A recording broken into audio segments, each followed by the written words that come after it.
ஆண்டவராகிய இயேசு கிறிஸ்துவின் விலையேறப்பெற்ற நாமத்தினாலே உங்கள் யாவருக்கும் என் அன்பின் ஸ்தோத்திரத்தை இந்த காலை வேளையில உங்களுக்கு தெரியப்படுத்துகிறேன். கலாத்திற்கு எழுதின நிருபம் 6ஆம் அதிகாரம் 14வது வசனத்திலே இவ்வாறாக வாசிக்கின்றோம்.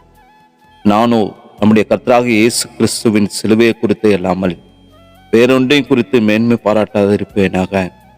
அவரால் உலகம் எனக்கு சிலுவையில் அறையுண்டிருக்கிறது, நானும் உலகத்திற்கு சிலுவையில் அறையுண்டிருக்கிறேன் என்று சொல்லி பார்க்கிறேன்.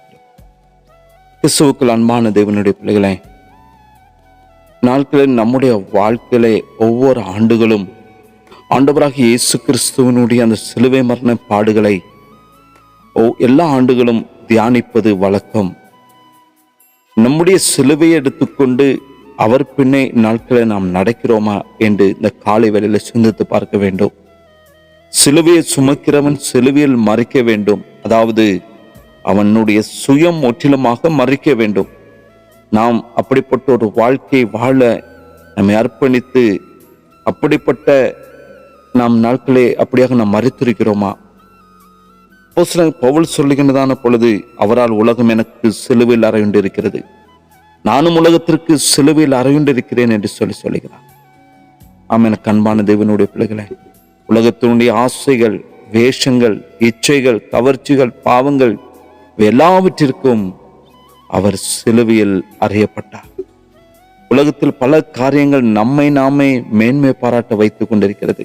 ஆனால் நான் கிறிஸ்துவின் சிலுவையை குறித்து மாத்திரம்தான் மேன்மை பாராட்டுவேன் என்று சொல்லி அப்போஸ்தலனாகிய பவுல் சொல்கிறார். வேற எதை குறித்து நான் மேன்மை பாராட்டேன் என்கிறார். இந்த அப்போஸ்தலனாகிய பவுல் இயேசு கிறிஸ்துவனுடைய சீசர்களைப் போல அவர் படிக்காதவர் அல்ல, ஒரு பெரிய ஒரு அறிவாளி, யூத மத சகலவிதமான சட்ட திட்டங்களையும் கரைத்து குடித்த ஒரு மேதை. அவர் பெருமை பாராட்ட நினைத்தால் எத்தனையோ காரியங்களை குறித்து தன்னுடைய வாழ்க்கையில் அவர் பெருமை பாராட்டியிருக்கலாம். ஆனால் அவர் சகலவற்றையும் குப்பையாக கருதினார். இயேசு கிறிஸ்துவின் சிலுவையை குறித்து மாத்திரம்தான் நான் மேன்மை பாராட்டுவேன் என்று சொல்லுகிறார். இயேசு கிறிஸ்துவனுடைய சிலுவை ஒன்றே நான் பெருமைப்படத்தக்கது. சிலுவையில் இயேசு இறந்து போனதால் எனக்கு இந்த உலகமே செத்து போனது, இந்த உலகத்துக்கு நான் செத்து போனேன் என்று சொல்லி அப்போஸ்தலனாகிய பவுல் சொல்லுகிறார். அன்பான தேவனுடைய பிள்ளைகளே, இன்று நாம் எதை குறித்து பெருமை பேசிக்கொண்டு ஒவ்வொரு நாட்களும் காணப்படுகிறோம்? இன்னமும் உலகத்தினுடைய மேன்மைகளை குறித்தும் அந்தஸ்துகளை குறித்தும் இவைகளை குறித்து சிந்தித்து அதை குறித்து நாட்களே ஒவ்வொரு நாட்களும் நாம் பெருமை பாராட்டி கொண்டு காணப்படுகிறோமா? அல்லது இந்த உலகத்துக்கு நாம் மரித்தவர்களைப் போல நாட்களை வாழ்ந்து கொண்டிருக்கிறோமா? இயேசு கிறிஸ்துவின் சிலுவை ஒன்றே நமக்கு பெருமை பாராட்டக்கூடியதாக காணப்பட வேண்டும்.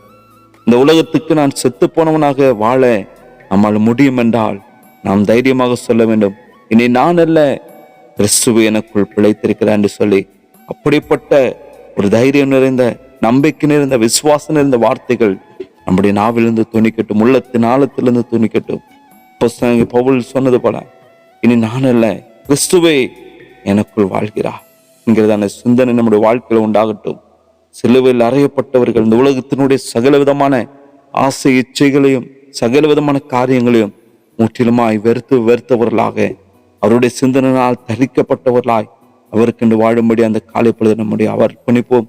தெய்வ கிருபையும் சமாதானமும் உங்கள் யாவரோடும் கூட இருப்பதாக ஜெபிக்கலாம். அங்கே நேசிக்கிற அன்பின் நல்ல தகுப்பனே, அப்பா, ஆசீர்வதிக்கப்பட்ட அந்த காலை வேளைக்காய் ஸ்தோத்திரிக்கிறப்பா. இன்று நாங்கள் எதை குறித்து அதிகமாக மேன்மை பாராட்டுகிறோமோ அதை நன்றாக உணர்ந்து ஆண்டவரே, அதை முற்றிலுமாக நாங்கள் விட்டு ஆண்டவரே, வாழ்க்கையை சரி செய்து உமக்கண்டு வாழ இந்த காலப்படுதல் அப்படிப்பட்ட கிருபைகளை கர்த்தர் கொடுப்பீராக.